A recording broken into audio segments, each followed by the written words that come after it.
All right, so we're packing our truck up. We're trying to figure out how much stuff we can put in there and trying to figure out the dimensions and our limitations. So looking here, we're about 53 inches. It's kind of hard to see on the camera. So the depth of the bed is 53 inches. So it's under 5 foot. If we take a look at the height, you can do about, from here up, you can only do about 17 inches because the tonneau cover needs to close. And of course, in Florida, we don't want to get rain in here. Inevitably, it will rain.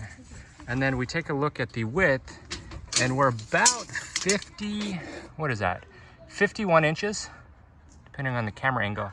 51 inches, so that's what we're working with. Let's go ahead and shut the tonneau cover. And as a teaser, I use this right here to see where I'm gonna be closing it, and then I can actually close the tailgate.